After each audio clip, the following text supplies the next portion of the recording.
নমস্কার। গ্র্যাজুয়েশনের ইতিহাস বিভাগের নিউ সিলেবাস অনুযায়ী অনার্স পেপার মেজর 1 ও পাস পেপার MI 1-এর আজ একটি গুরুত্বপূর্ণ প্রশ্নের উত্তর তোমাদের সামনে তুলে ধরব। প্রশ্নটি হলো, প্রাচীন ভারতীয় ইতিহাসের উপাদান হিসাবে বিদেশি সাহিত্যের মূল্যায়ন করো। এটি তোমাদের 5 নম্বরের জন্য একটি গুরুত্বপূর্ণ প্রশ্ন। তোমাদের 2023 অর্থাৎ মেজর 1 বা অনার্স পেপারে ইতিহাসের উপাদান হিসাবে দেশীয় সাহিত্যের ভূমিকা এই কোশ্চেনটা তোমাদের পরীক্ষায় পড়ে গিয়েছিল। তাই তোমাদের এবছরের জন্য বিদেশি সাহিত্যের মূল্যায়ন কিন্তু খুব গুরুত্বপূর্ণ প্রশ্ন। তাই তোমরা ভিডিওটি স্কিপ না করে অবশ্যই শেষ পর্যন্ত দেখো। আমি আগের ক্লাসে এই সমস্ত পেপারগুলি থেকে তোমাদের অনেক নোট তুলে ধরেছি।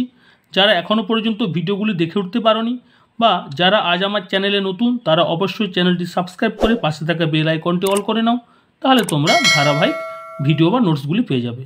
তাহলে আজকে শুরু করছি। দেখো, প্রাচীন ভারতীয় ইতিহাসের উপাদান হিসেবে বিদেশি সাহিত্যের মূল্যায়ন অর্থাৎ দেশীয় সাহিত্যের মূল্যায়ন তোমাদের 2023 মেজর 1 বা অনার্স পেপারে পড়ে গিয়েছে। তাই মেজর 1-এর জন্য খুব গুরুত্বপূর্ণ প্রশ্ন এবছর বিদেশি সাহিত্যের মূল্যায়ন। তাহলে তোমরা উত্তরটা দেখো। প্রাচীন ভারতীয় ইতিহাসের উপাদান হিসেবে সাহিত্য গুরুত্বপূর্ণ স্থানের অধিকারী। প্রাচীনকালে বহু বিদেশি পর্যটক, ব্যবসায়ী, ধর্মপিপাসু ব্যক্তি ও বিজেতা ভারতে আসেন। তাদের মধ্যে গ্রিক, রোমান, চৈনিক, তিব্বতীয় ও মুসলিমরা ছিল উল্লেখযোগ্য। ভারত সম্পর্কে তারা যেসব বিবরণ রাখে ইতিহাসের উপাদান হিসেবে সেগুলি খুবই গুরুত্বপূর্ণ। নেক্সট প্যারা, বিদেশি লেখকদের মধ্যে সর্বপ্রথম গ্রিক ঐতিহাসিক হেরোডোটাস এর রচনায় ভারতের উল্লেখ পাওয়া যায়। তার রচনা থেকে ভারতের উত্তর পশ্চিম সীমান্তে পারসিক বিজয়ের কথা জানা যায়। তাছাড়া গ্রিক চিকিৎসক টেসিয়াস তার ইন্ডিকা গ্রন্থে ভারত সম্পর্কে বিভিন্ন তথ্যাদি তুলে ধরেছেন। আলেকজান্ডারের ভারত অভিযান ও ভারতীয় জীবনের নানা দিকের বিবরণ পাওয়া যায় এরিয়ান, জাস্টিন, প্লুটার্ক এবং রোমান লেখক কুইন্টাস ক্র্যাটিয়াস প্রমুখের রচনা থেকে।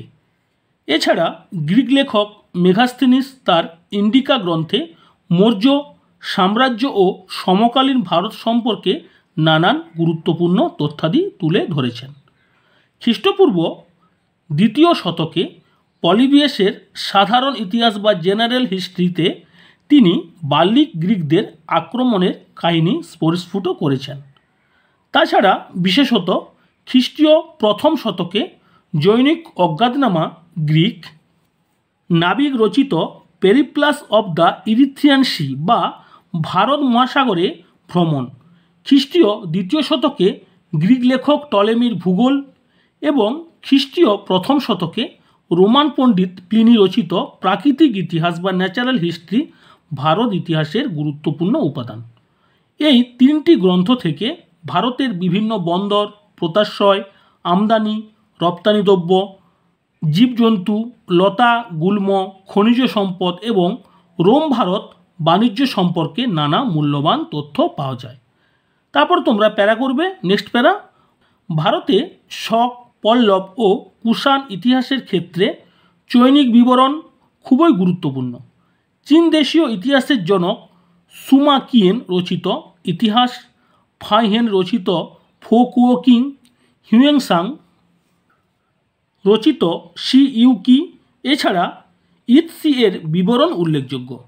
তাছাড়া তিব্বতীয় ঐতিহাসিক লামা তারানাথ রচিত ভারতে বৌদ্ধ ধর্মের জন্ম গ্রন্থ থেকে ভারত ইতিহাসের নানা তথ্যাদি জানা যায়। তিনি এই গ্রন্থে হর্ষবর্ধন ও শশাঙ্ক এবং পাল রাজাদের সম্পর্কে বহু তথ্য দিয়েছেন। নেক্সট প্যারা, পাল রাজা দেবপালের আমলে আরবীয় পর্যটক সুলেমান এবং মহিপালের আমলে আল মাসুদি বিস্তর বিবরণ তুলে ধরেন। তাছাড়া অল বিলাদুরি, হাসান নিজামি, ইবন উল আথির তারা প্রত্যেকের উল্লেখযোগ্য তথ্যাদি দিয়েছেন। মূলত অলবিরুনি সুলতান মাহমুদের সময় ভারতে আসেন। তার তবকক-ই-হিন্দ গ্রন্থে ভারতের ধর্ম, দর্শন, সাহিত্য ও বিজ্ঞান প্রভৃতি বিষয়ের তথ্য আরোপ করেন। মূলত তার এই গ্রন্থে ভারতীয় সমাজ ও ধর্মের জীবন্ত চিত্র ফুটে উঠেছে। নেক্সট প্যারা, পরিশেষে একথা তবুও বলা যায় যে বিদেশি পর্যটকদের রচনাগুলি ভারত ইতিহাসের মূল্যবান উপাদান হলেও এগুলির সীমাবদ্ধতা লক্ষণীয় ছিল। বিশেষত তারা যেহেতু ভারতে বেশি দিন বসবাস করেননি, তাই তারা দেশীয় ভাষা, রীতিনীতি ও আচার আচরণ সম্পর্কে সঠিক বা প্রামাণ্য তথ্য দিতে পারেননি। তাছাড়া গ্রিকরা বহু ক্ষেত্রেই জনশ্রুতি বা শোনা কথার উপর নির্ভর করে গ্রন্থাদি রচনা করেছেন। আবার গ্রিক লেখকরা রাজনীতির উপর গুরুত্ব আরোপ করেছেন এবং চীনারা ধর্মীয় বিষয়ের উপর।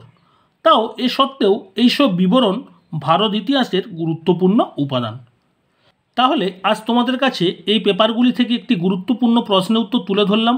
তোমাদের মেজর 1 বা অনার্স পেপারের ক্ষেত্রে এই প্রশ্নটি এবছর খুবই গুরুত্বপূর্ণ। তোমাদের যদি ভিডিওটি বা নোটটি ভালো লেগে থাকে অবশ্যই লাইক করবে, বন্ধুদের মধ্যে শেয়ার করবে এবং কমেন্টে জানাবে কেমন লাগলো। আজ এখানে রাখছি। তোমরা সবাই ভালো থেকো, সবাই সুস্থ থেকো।